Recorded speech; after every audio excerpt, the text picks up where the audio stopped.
Okay, good morning, everyone. I'm Sami Pahal, Managing Director of the UK PropTech Association, and I'm delighted to welcome you this morning to our webinar, Unlocking Regional Potential. What will it take to deliver more homes faster? A big question and an even greater challenge. The government's targets of delivering 1.5 million new homes in the next 5 years is significant and ambitious. And for some local authorities, this means a target that is double what it previously was. And whilst we can all agree we do need to deliver more homes to meet demands, the challenges that have blocked or slowed down development widely remain. And we know if we want to get close to these targets, we need to both tackle challenges at a local level and a central government level as well. We need to do things differently, more efficiently, and more innovatively. So why are we, the UK PropTech Association, facilitating this discussion today?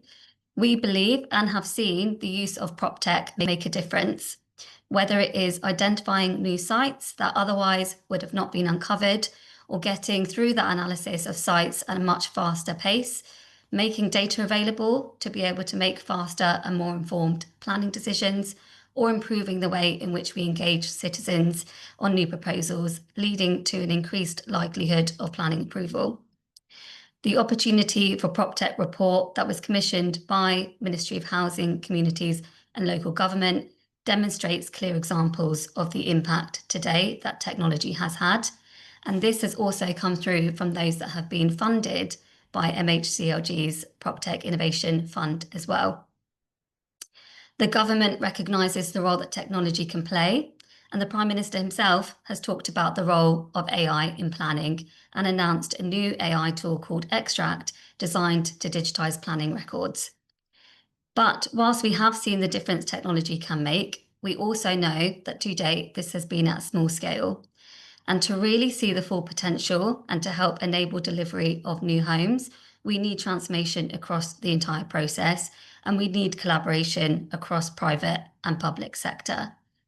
Today's webinar is part of our PropTech Growth Partnership with MHCLG, which is designed to raise awareness of where PropTech can help, drive collaboration between public and private sector, and identify what's needed to overcome barriers to digital transformation and tech adoption.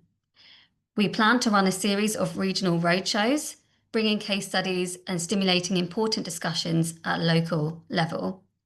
I very much appreciate our panelists joining us today in their summer holidays from the local authorities, property development investment backgrounds, and PropTech to give a diverse range of perspectives and experiences.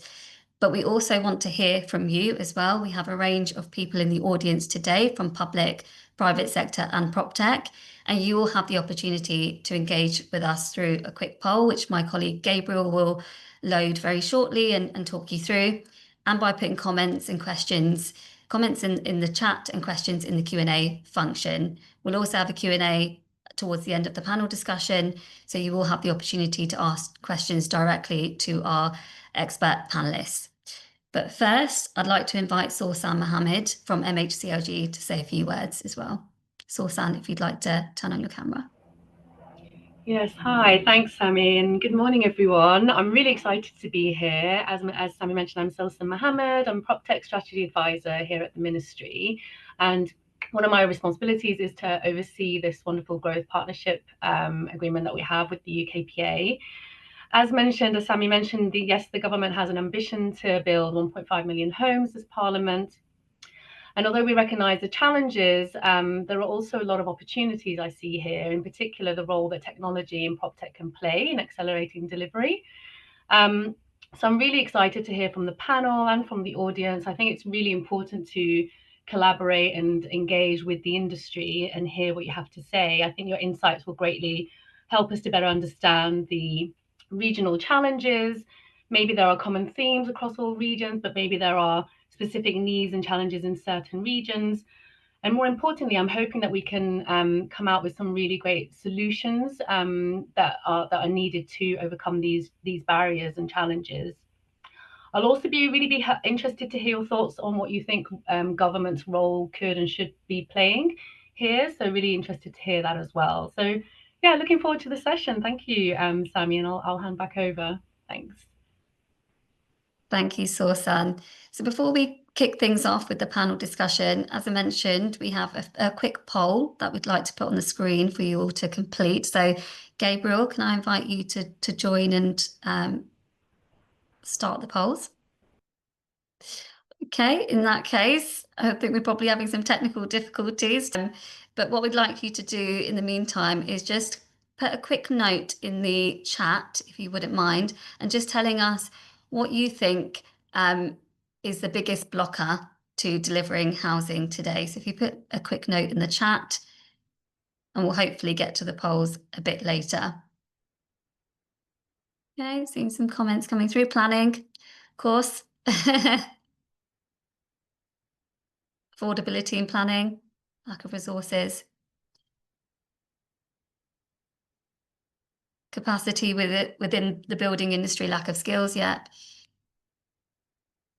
viability, delay from building safety regulations. Excellent. Thank you very much.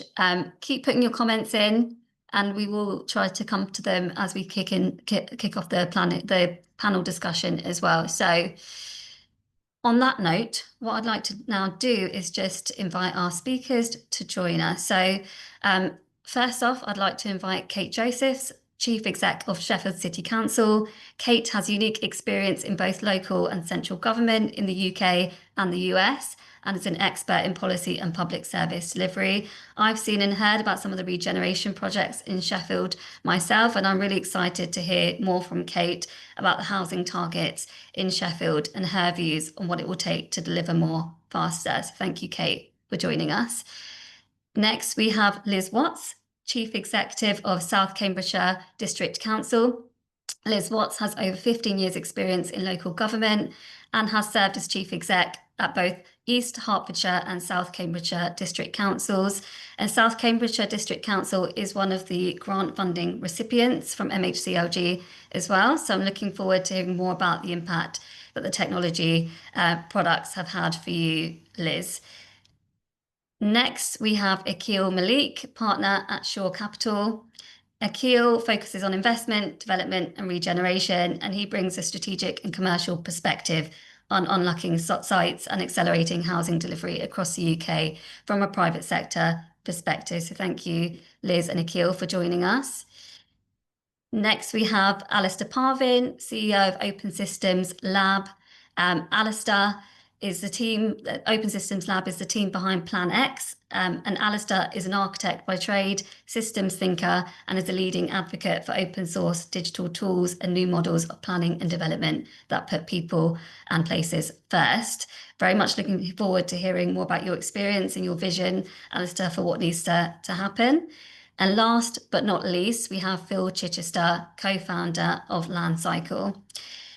Landcycle is a PropTech company focused on transforming how we access and understand land and planning data. And Phil brings a startup lens to land strategy, combining the technical insight and practical application and a wealth of experience in private sector as well. So thank you very much for you all for joining us today. As mentioned, I think this is going to be a really interesting, diverse conversation. We're looking at covering three sort of key areas in the discussion today: regional objectives and specific challenges in the regions. And as Sorsan mentioned, trying to understand, are there any sort of unique differences in your particular regions that you're focused on? What else is needed between public and private sector to deliver more homes? How do we alleviate some of the tension or misaligned incentives that might exist? And what is the key role of PropTech? And we have some really good opportunity today to hear from our speakers about what's working well, but also where PropTech can bridge the gap in the most important areas. So to kick things off, I'm going to start with Kate and Liz, and I'd love to understand more about your housing delivery priorities in Sheffield and South Cambridgeshire and what you think is holding you back, whether it's identifying sites, viability of developments, resource constraints, etc. So Kate, perhaps I can start with you there. Thanks so much, Sammy. Just checking everyone can hear me okay. Yeah, great. So for those of you who don't know, Sheffield is the fourth largest city in England. We're part of the South Yorkshire region. And I thought I'd just give you a little bit of context about the city and how we're approaching housing delivery as a city and region. As Sammy's mentioned, we've got some really ambitious plans. We were name checked in the Chancellor's spending review speech as a place that's ready to go, but that does not mean that we don't face complex challenges. So I'll talk through some of those as well, and around how we're approaching that. So in Sheffield, our local plan housing requirement is for 35,700 homes over 15 years. So that's around 2,380 homes a year. And I think the challenges of delivering homes in cities like Sheffield and places in the north particularly, it is really important that we understand that they can be really quite different to high demand, higher value regions in the south, for example, and we have a different set of complex challenges. Delivery relies very, very heavily on brownfield sites and smaller urban sites that often need upfront investment and de-risking. And then also, we have a really diverse population across the city and across the region with really different needs. And so one of the things I think is really important as we think about how we are growing our housing growth is that we are thinking about growing inclusively and sustainably. So we're linking new homes, new neighbourhoods to the right transport, skills, jobs and amenities. So in terms of the priorities in Sheffield, our recently published housing strategy and housing growth delivery plan both note that very strong local ambition, not just to deliver units, but to deliver real place-based regeneration, creating new neighbourhoods, building and strengthening neighbourhoods that exist in the city. And we've been really fortunate, or I guess we've made our own luck, you could say. We've worked really, really hard on developing a very strong partnership approach with Homes England and our other key partners, so that whether that's registered providers, our property association in Sheffield, which represents private sector built environment professionals, and also the Mayoral Combined Authority. And that partnership approach with Homes England has enabled us to accelerate delivery on brownfield catalyst sites in the city centre in particular. So a big part of our plans are focused on brownfield sites. The vast majority of the local plan is brownfield first. And a number of the sites are city centre sites where we are projecting very significant urban densification. So working with Homes England, we're accelerating delivery of what we're describing as catalyst sites, which essentially show both that it's possible, but also what great will look like. So that includes Furness Hill, Neaps End, Moorfoot, and the station area. We're driving affordable housing growth by coordinating activity with our registered providers all across the region, and we're ensuring housing growth is linked to the wider economic growth strategy across city and region. Growth corridors are a really important point here. We all understand our places, they're all different, but as an example in Sheffield, we have a really clear opportunity in the Don Valley corridor that runs between Sheffield and Rotherham, formerly fully industrial area, one of the few flat areas in Sheffield. If you know us, we're very, very hilly, and massive opportunity there for housing growth and economic growth hand in hand. I guess just in terms of challenges, and then I'll hand over. Despite the clear pipeline I've talked about, despite the aligned partnerships we have in place, there are four really persistent challenges that are facing us when we think about delivery. Firstly, viability gaps. Most of our brownfield sites require remediation, infrastructure, or reconfiguration, yet they sit in areas with very modest land values. Secondly, fragmented land ownership. There is really complex title in Sheffield, lots of slippage between different agencies, and often lack of visibility slows land assembly and planning. And I'll talk a bit later about how we've worked with Homes England to use PropTech to help navigate that challenge. Undercapacity in the planning system. I think in places like Sheffield, viability and land ownership are actually bigger challenges than planning.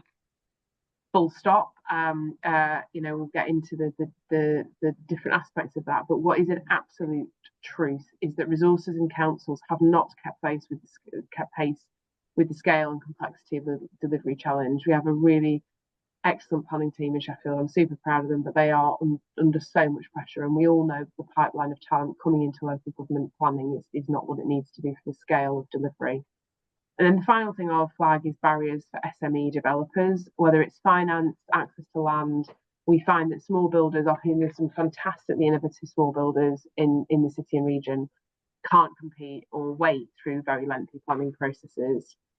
So yeah, I'll finish by just talking about what we're doing then. So we've made really good progress through our work with Homes England, but we need longer term, flexible, enabling funding that recognises local conditions. And I think we have seen in the announcements at the spending review really more than green shoots there, some really strong development.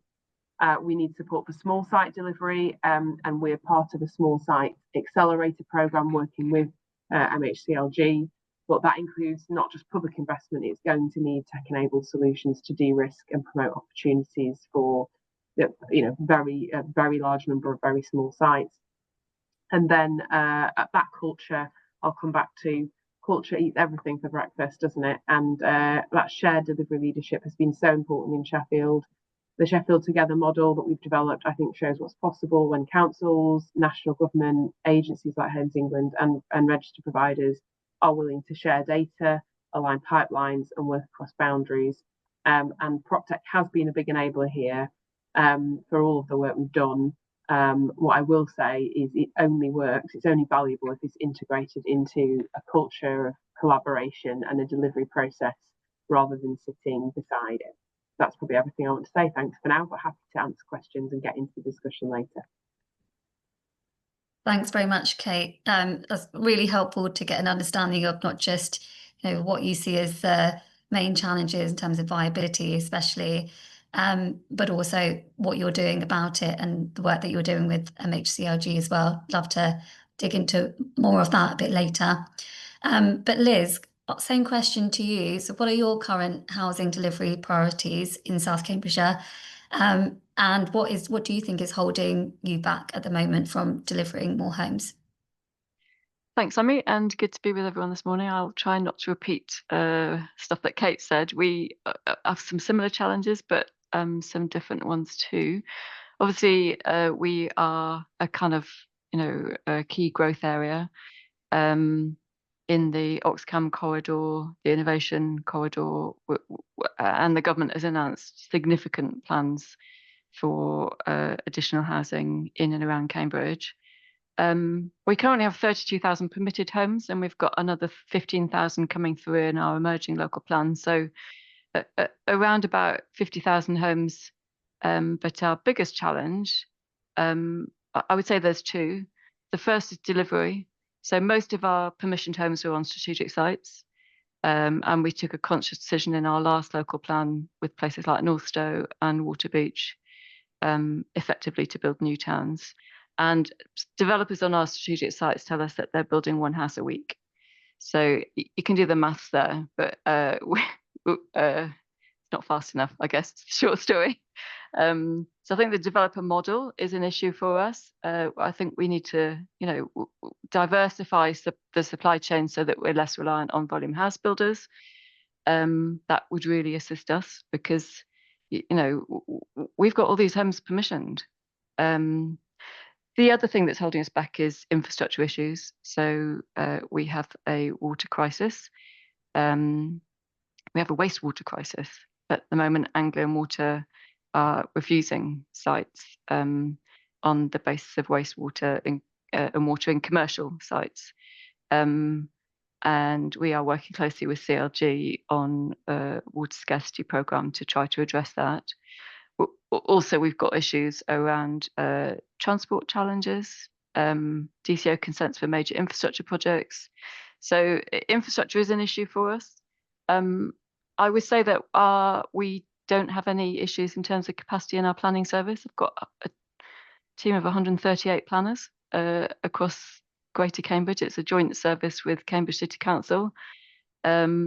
And so we're really lucky that we've got a full team and we've got some real expertise in conservation, built natural environment areas that in previous authorities that I've been in, we haven't had that luxury of having really significant teams. And so, yeah, I guess those are the two issues, delivery and infrastructure. And talking a little bit about kind of technology stuff, data is always an issue for us. Everyone is using slightly different data. Often the LPA is kind of the single source of the truth, but actually it's quite hard having a single source of the truth when everyone comes with slightly different data. So that's an issue too. Thank you, Liz. You mentioned the infrastructure issues, water, in particular water. How quickly do you identify that? Is that something that, I'm just thinking about the role of PropTech and probably jumping ahead a little bit in the conversation, but I'm wondering how. I mean, we identified it a long time ago. I think there is now a solution in the long term with the reservoir, the Fens reservoir, which won't come on stream until 2036, and there's a short-term solution that will come on stream in 2032. But we've got a gap in the meantime. So we've known about the water problem for a long time. We haven't built a reservoir in this country for 30 years, and apparently it takes 10 years to build one. So, there's no quick answer to that problem, even though it was identified. Right, thank you, Liz. Just picking up on what you said in terms of the developer model not quite working for you, and I think this would be a good time to maybe come to Akhil. So, Akhil, from your perspective as a developer and investor, what do you have a response to Liz on that? What do you think is the single biggest barrier to building more homes from your perspective as well? Yeah, sure. No, thanks for inviting me along, and it's great to be amongst such good company. So maybe if I just give a little bit of background on our focus to give a bit of context to my answer, and I'll try and focus on the opportunities for delivery rather than the many hurdles to get over as well, so we don't all leave too depressed after this panel discussion. But we are an investor and operator in UK living, so our core focus is residential, and are really focused around delivering and investing in well-designed mid-market rental homes with good connectivity to regional urban centres. So we invest in everything from studio apartments in converted mill buildings, bringing existing structures back into use, through to new build single-family housing delivered with modern methods of construction, both panelised and volumetric. And we are used to working in areas with challenging values, and we're also investors in a number of the areas that Kate and Liz has mentioned, for example, Park Hill and Kelham Island in Sheffield and Northstowe in Cambridge. So we're also very comfortable being, I guess, early investors in long-term regeneration and placemaking projects that are supported by local authorities and the councils, which can come back to. And I think there are clearly some elements that are important as well as delivery, and that's the right sort of homes being delivered. And so, we have a focus clearly on sustainability, as most people do these days, as it's a necessity and requirement rather than a nice to have, but also affordability. So we will always sort of underwrite on the basis of our rental levels, although they're open market rents, being less than 30% of median incomes. So on our portfolio currently, the average rent to income ratio is about 24%. And our approach really is to partner with best-in-class SME developers. We are a long-term patient capital investor. We're also able to match sort of public sector funding with the institutional investors that we have on board. And the aim and ambition is to build a portfolio of over 10,000 homes, all united by great design and interesting communities and places. So we've got a visibility currently over about 7,000 homes through our development partners, including Urban Splash and Situ, and we're continuing to look for that and to bring more developers onto our panel. But as part of that, we are quite in the middle, I suppose, of the desire for SME developers to be active and deliver more homes, a desire from institutional capital to invest into UK residential, and there is a huge appetite and desire to do that. And increasingly, we are also working with public sector partners, combined authorities, to perhaps have a rethink about some of the traditional models of enabling housing delivery. And from a developer's perspective, grants solve everything. From a public sector perspective, there's clearly a limited pot of capital, and once it's in the system, it doesn't get recycled. So structures where public sector partners can participate in the long-term development and often uplift in an area, I think is also an interesting approach, and can release more capital back into the system to enable future housing delivery, rather than just be a sort of one shot. So that's the lens through which we're looking at housing delivery, and there's a lot that could be talked about, and I saw some of the initial comments in the chats, and there will be a lot of people better placed than me to talk around the planning framework, gateway to bottlenecks, and there's clearly a lot of things that perhaps need addressing at a national and regulatory level to fully unlock development across the UK. But I do think there are probably two ways to approach additional housing delivery. One is that lighter regulation, unleashing smaller developers, house builders across the UK, and there's probably a philosophical debate about what controls and constraints versus removing regulation and making it easier to get into, which is probably not for this call. But I think the other, probably more tangible approach to achieving the government's housing targets is to focus on getting better at delivering large placemaking and regeneration schemes faster. And historically, these schemes have often taken 20, 30 years. Park Hill in Sheffield, an example, was over 20 years. And North Stowe, obviously a new town, new community, has potential to be an amazing new place, but question over how quickly that can be delivered. And already there's been some things that have perhaps slowed that down from the initial timeline. But so through that lens, which is how we're really looking at it and how we want to participate in solving that housing problem, I really think the only approach is for everyone to just be quite open book. So we will see ourselves as a partner alongside developer and local authorities and public sector. And I think it's really important that everyone accepts that it's a very challenging environment. Viability is tough, particularly in areas where it's possible to do these larger placemaking and regen schemes. There's often very little value evidence to start with.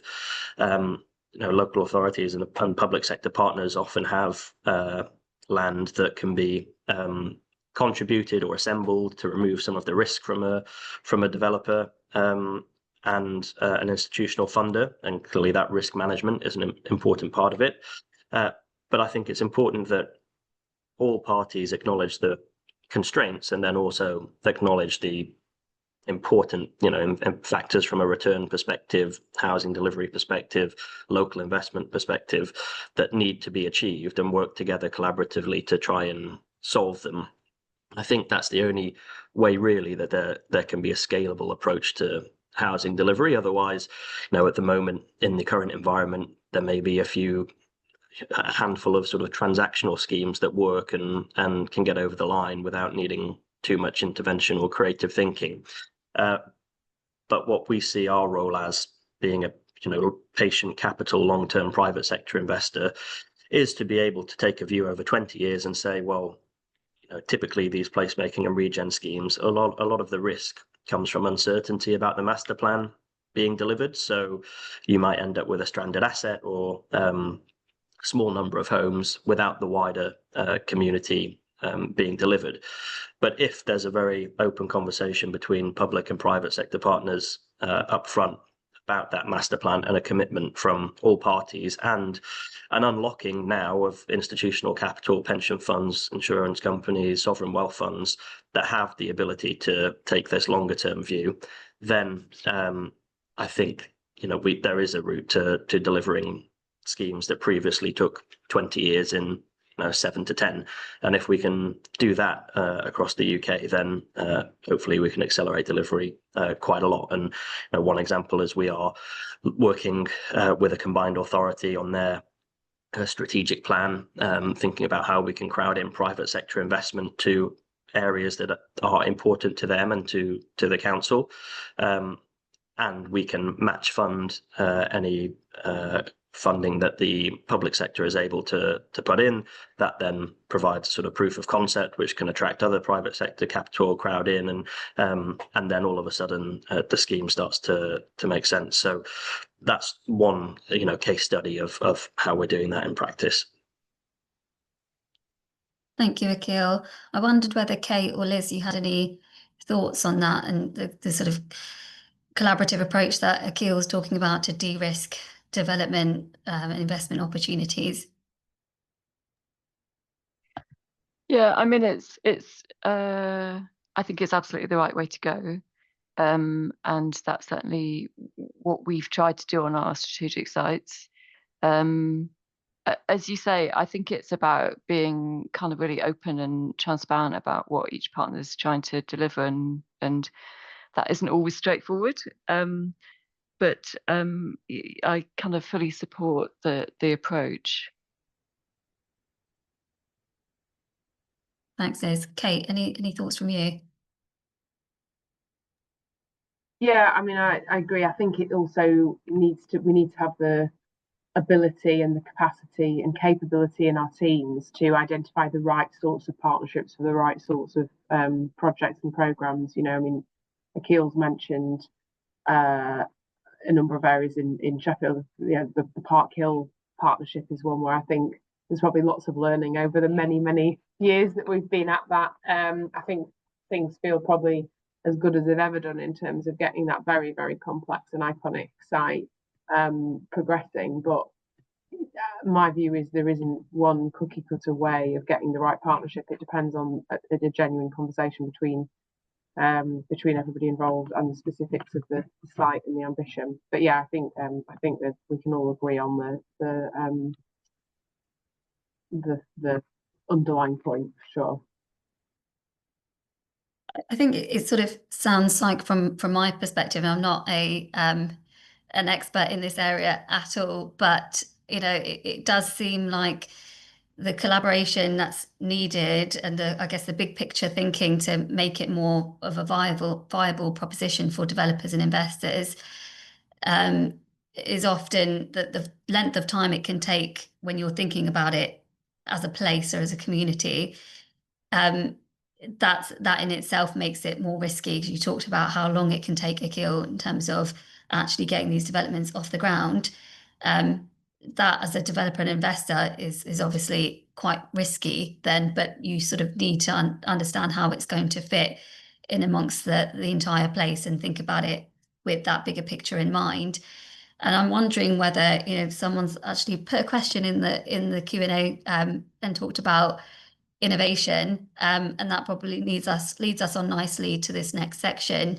And I'm wondering whether have we seen technology and innovation being used to help de-risk and think about new developments in a bigger context and make it sort of easier to deliver. And I'm Alistair, Phil, I'm wondering whether we can come to you on this. Alistair? Oh, Phil's come off mute first, so Phil, go to you. Okay, so thanks, Alistair. I think my title says I'm a co-founder of Land Cycle, but I'm actually a town planner, and I run a strategic planning company, and we've got thousands of units across the country in planning, garden villages, urban extensions. So I'm at the forefront of listening to the issues that Kate and Liz have explained, and Akhil. And I think some observations is very difficult to planning system. We've got a short amount of time, but what we need, I think, to do is to try not to make the mistakes that within the planning system that create the conditions of when the market's difficult. How do you proceed? Now, in terms of PropTech, this government is not going to build one homes, in my view, in its parliament. Going to act those homes, and there'll be a change of rhetoric around the word. Changes in the national planning policy framework enable the government to ensure that all local authorities put together their housing plans and ensure that those numbers will be met in terms of allocation.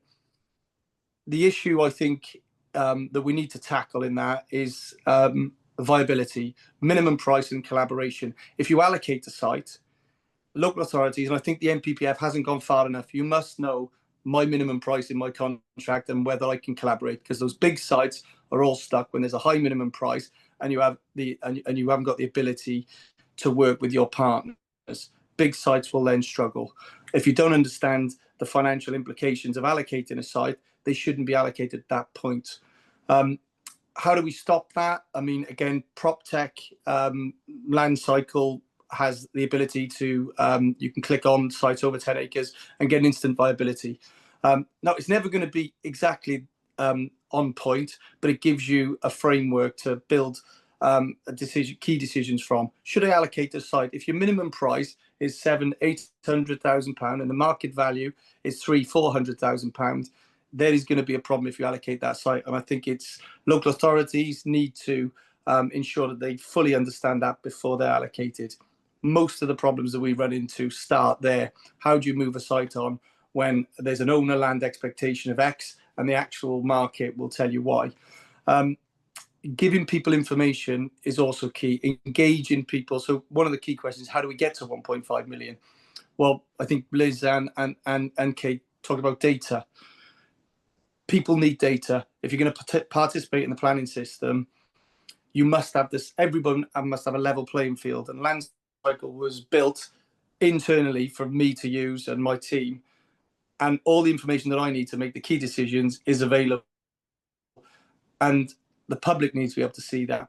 Unless you can see the constraints and understand the constraints and understand the complexities of the land and flood risk maps and everything, unless you bring that into one central place where everybody can participate and see that, it's very difficult for the public to understand why local authorities are pointing to certain areas. And it's very difficult for people to understand why in my backyard.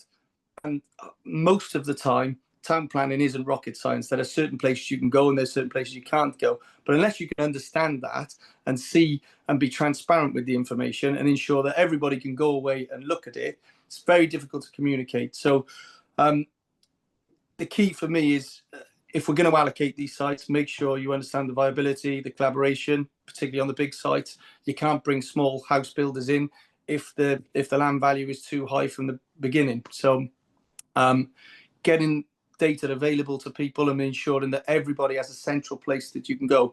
I'm sure everybody on this panel and everybody listening, if you've ever tried to actually engage in the planning process or comment on a planning application, it is extremely difficult unless you are well versed in it. Even myself, when I try and access data, it's difficult. So platforms like Landtech, we need Land Cycle, and there are other PropTech that's coming forward. We need to remove paywalls and get access, ensure that there are places that people can go, understand the information, readily access it, and just ensure that there's a level playing field. Because without that, all the decisions that are being made are negative from a community aspect. They think you're hiding something, they're not getting the details that they require, and they don't understand the pressure the local authorities are under and why they're choosing sites. So I think access to data is absolutely key. It can highlight issues early. And if we're going to allocate all these homes, which we will do, make sure they're the right ones in the right place. And the problems of viability don't start the moment you get a ticket for allocation, because that gives you land value. I'm sure Alistair will have something to say. But that was a planning sort of led PropTech insight. Thank you, Phil. And Alistair, just before I come to you, just a quick follow-up question, as I see someone has also put it in the Q&A as well, but you talked about data. What steps do you think can be made then to make this data more available, more accessible? And perhaps what's the role in maybe central government, you saw San on the call as well, in making that happen? Is that to me too? Alistair, if you want to answer that, you can. Yeah, I mean, I'll come on to that if that's okay. I think in direct answer to the question of what's been the role of technology and innovation in this, One thing we've seen is there is massive potential for digital innovation to transform the actual process of the planning process itself, right? So, I mean, the kind of planning process is kind of famously opaque and slow and arcane, right? But it's only when you actually drill in and spend a lot of time hanging out with planning officers and a lot of time with applicants, as we have, and really got into this problem, that you realize quite how mad it is, how much manual work is in this system, right? You know, we were astounded when we were working with councils, and literally to an LPA, every single one was saying, yeah, like between 50 and 70% of all applications come in invalid on the first go. Every invalidity was causing something like a 38-day delay on average.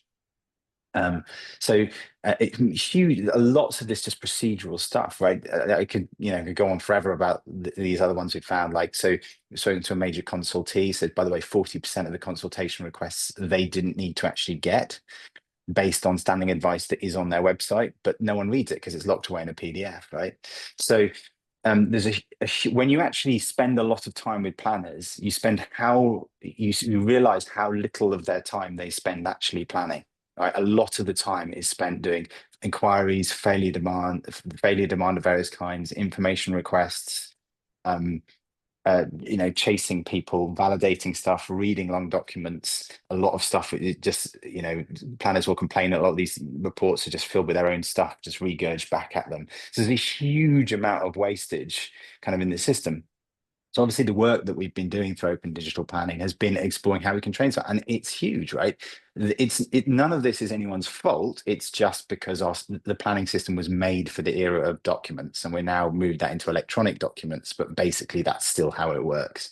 So by shifting that into the 21st century, by doing stuff more data-driven, more web-based, the impact that we're seeing is transformative, right? So we've now kind of turned that validation, the councils that we're working with have turned that validation equation on its head. So now about 80% of applications are coming invalid on the first try, because when you got into the data, the reasons why they were invalid were really banal, like North Point missing off drawing and stuff like that, right? So a lot of this stuff really can be addressed. And I think the current thing we're at is actually the LPAs are seeing that they can assess applications about 40% reduction in the time it takes. So and actually, honestly, I think we've barely scratched the surface of how much more can be done there, right? There's so much that can be done on that procedural side, and that is going to make life easier for applicants and easier for councils. But there's a big caveat here, which is there's only so much that makes. That speaks to the issue of capacity. I think, doing that, it will help open up. It makes the planning system more accessible, particularly to small players. When you can make these changes, it frees up council planners' capacity. One of the big kind of things we say again and again is let planners spend more time planning, right? But it won't, it won't make that site in Sheffield more viable. It won't. It won't make another piece viable where the land has been traded up and the landowner is kind of hanging on for thing. Those houses in Cambridge, it won't get those large developers to build out faster, because that's a matter of incentives, right? So there is loads that can be done on digitizing the planning process. We're doing it, and we'll keep doing it, I hope. That's a big domain. But I think what's really interesting, and the really interesting domain for innovation, is the next step, which is, when we say let planners spend more time planning, in a way you can mean that at two levels. One is literally like doing data entry for PS1 reporting is not a good use of somebody's time, right? That should be automated. But also more cosmically than that, the UK is unusual because most of what we actually call planning is actually DM, it's actually development management. We have this quite weak reactive planning system. And what's really, I think, the theme we're going to see is that more and more, once local authorities have the tools and once more and more data is available, we can actually start shifting ourselves towards being a much more proactive plan-led system, And what that can begin to do is address this underlying thing of trying to de-risk planning, right? Which is trying to kind of give that much more certainty. If you kind of ask a child, how should the planning system work? They should say, well, our planners working with communities should have a collective conversation about an informed conversation about the places that we want. We'd make a plan, and then we'd broadly let people just get on with it as much as possible. That, I think, is there's a bigger vision, and we're not going to be able to build that in a day. It's going to happen slowly. But we're seeing the signs of it. So a really small kind of signal of this is councils. So there's some councils who are using Plan X, this open source software we're working on, not just to do application services and various discretionary services, but also design codes, right? To make design codes where you can navigate a design code really quickly in a few minutes, and it will give you a pre-assessment that says, look, are you green within design code, red, don't even bother, mate, or orange, actually somewhere in the middle, right? And they can do those pre-assessments really, really quickly using these kind of rules as code technology. So that's a really interesting domain for exploration. And then, Sammy, just to finish on the question you asked about data, yeah, I mean, plot spoiler, basically all of this is only possible if the data is available. And there's two sides to that. Partly that's about the work. That's about work for MHCLG, and lots of work is going on at MHCLG. So planning.data.gov platform is a fantastic piece of national data infrastructure for publishing or getting councils publishing all those GIS layers, all those conservation areas, etc., openly.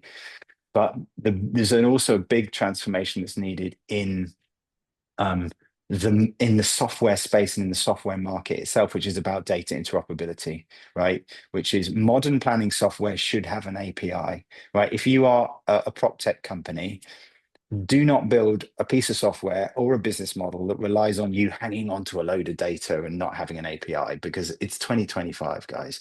Like if you're government and you're funding a piece of software, don't fund a piece of software unless it's got an open APIs and it's interoperable, so data can move around the system, because no one company or one organization can build this incredible, innovative digital planning ecosystem that we can all kind of begin to picture pieces of in our mind, right?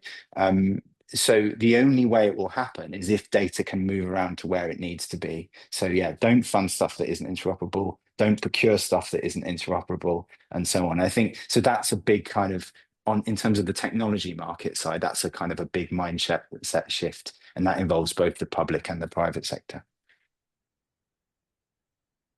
Thank you, Alistair. Lots of food for thought there. And I think you're absolutely right in where we need to get to. But there clearly are some fundamental things that need to be fixed now as well. And we're seeing PropTech doing that. You spoke a little bit about that. Liz and Kate, I'm just wondering whether you want to sort of add any final insights in terms of what you're doing with PropTech. Liz. Happy to, yeah. So, I mean, gosh, a lot of what Alistair said resonated. And I think just before I go on to what we're doing with PropTech, you know, hundreds of planning services who are really under the cosh are not the best agencies to be trying to create new innovative solutions, right? Because we don't have the capacity. But PropTech has enabled us in Greater Cambridge to actually do something that I never thought I'd hear myself saying this out loud: build a large language model for planning consultations. So we're kind of very AI friendly in South Cambs. We've got an AI club, which is kind of like book club, only we talk about AI. And I've tried to encourage the whole organisation to think about AI and how they can use it. And I think that probably prompted some of our excellent planners to apply for PropTech funding. So where we now go out to consult, our next consultation is going to be using our large language model. Last time we went out to consult on the local plan, I think it took the equivalent of one person a year to review the consultation responses.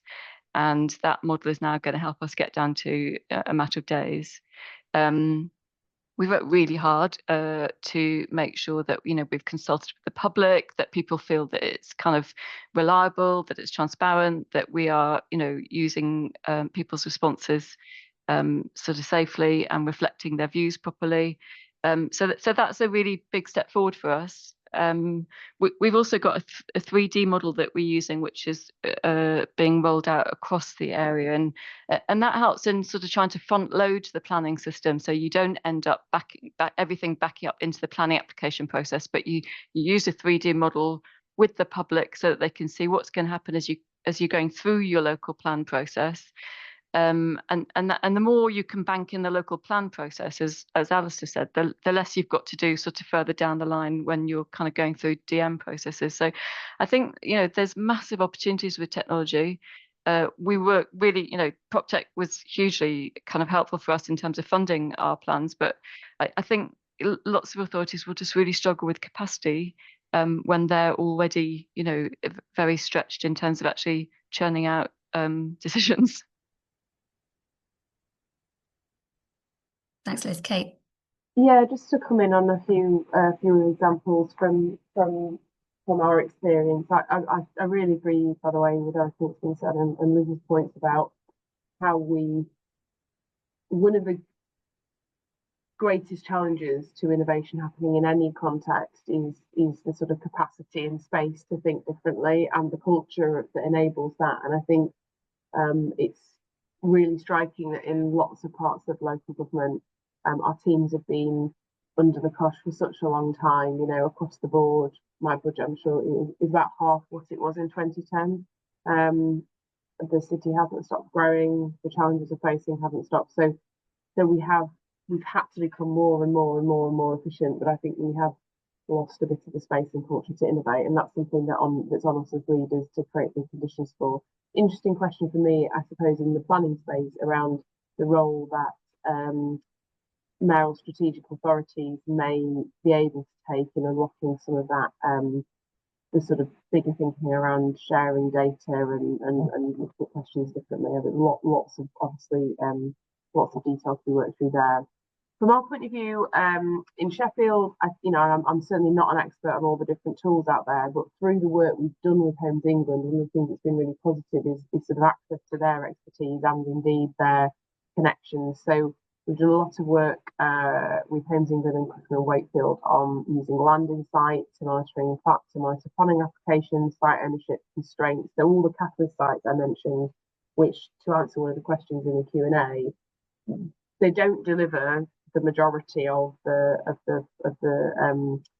housing need over the plan period, but they do deliver a significant amount. So across the 3 capital sites in the city centre, that gets us to 5,000 of the 20,000 that we are tracking in the city centre. And so it's really important that we're moving quickly on those so that we can demonstrate what's possible and get that catalytic effect happening. So we've land insight, we've developed a viability appraisal tracker, which helps us engage very consistently with different developers, speaking to some of the points in the Q&A and chat about how you manage that diverse ecosystem of developers, both existing and incoming.